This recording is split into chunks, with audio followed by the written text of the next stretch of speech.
Good afternoon. This is Tony Dottino doing my Live with Tony on Monday, July the 28th, and the days are going by. I cannot believe we're a few days away from starting August and hurricane season here in Florida, and the days just seem to be flying by. But I wanted to let the world know the good news is we finalized the information for the long-term memory event for our 26th USA Memory Championship, which is coming up on August the 23rd.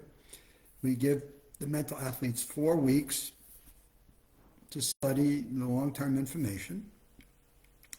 And then we work over the next week or so putting the questions together on what categories of information will we be asking questions about and what columns. And so there are several columns of information that start with the justice's name and whether the justice was a chief justice or an associate justice. Certainly the year that they were inducted, and they're in sequence from the beginning of time all the way to our present chief justices. When they were inaugurated, when they were admitted in. It's information that I say, it's important for us to know, especially in the current day and age, who our justices of the Supreme Court are. And then I suggested we add an extra column to it, but not for all justices, but to go back in time and uncover rulings that each of the different courts had made. And so we went back and looked at 25 different rulings that were passed by the Supreme Court in session at that time, and what that ruling was about and what year it was passed. So those will be what we call our tiebreaker questions, so that if the mental athletes get through all the initial series of stage 1, 2, 3, and 4, we have what we call tiebreakers, and those questions that really put your test to the history of the Supreme Court. And researching it, it's very interesting. You hear these dialogues in these cases all the time about when the law was passed or when the Supreme Court ruled, and to go back into the history of it and see when these things were passed, what the justices were thinking. We should have more people in schools in history studying rulings that are passed out by the Supreme Court. So we have a much better understanding of our laws and the world that we live in the year 2025. And so off we go. That information was sent out to the mental athletes yesterday. And so far we're doing okay. We've got no feedback yet that there's any confusion or anything issues, and we'll have a Zoom call with them next Saturday or next Monday to go over any questions that they have and what the day's activities are going to be like.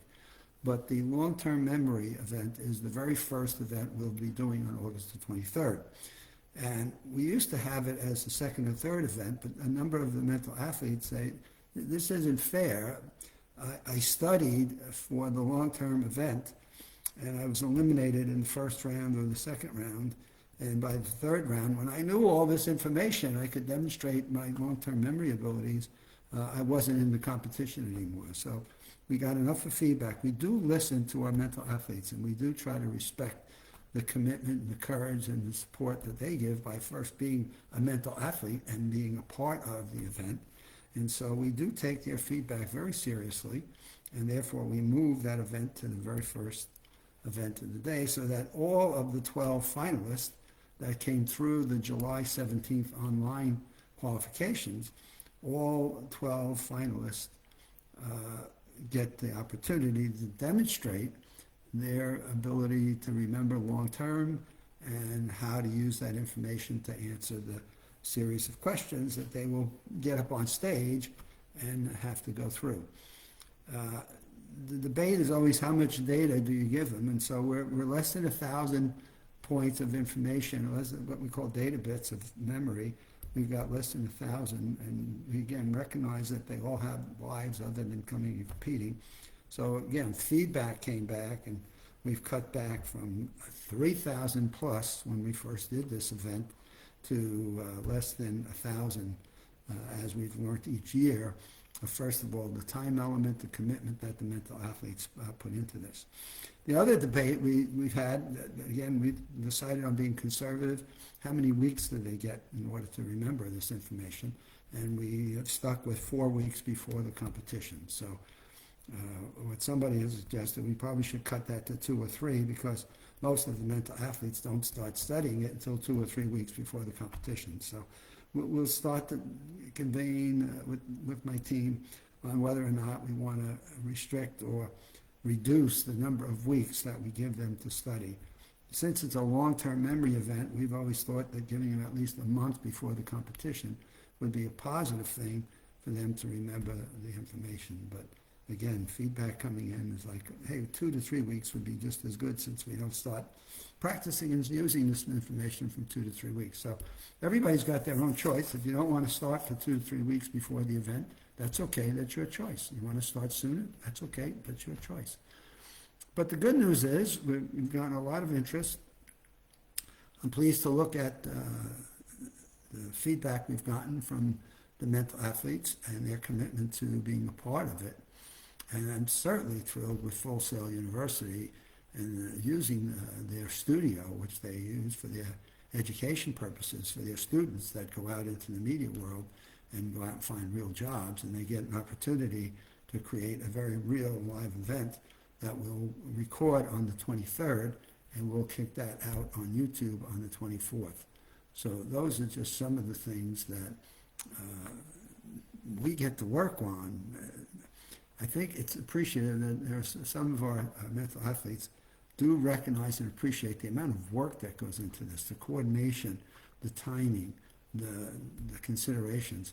And Karen Pinson, who was on my team, just does an amazing job of fielding the questions from the mental athlete, responding to those questions, sometimes talking to our team committee to make sure we're being fair and we're respecting the mental athletes, and as well as respecting what the competition is really trying to demonstrate and highlight.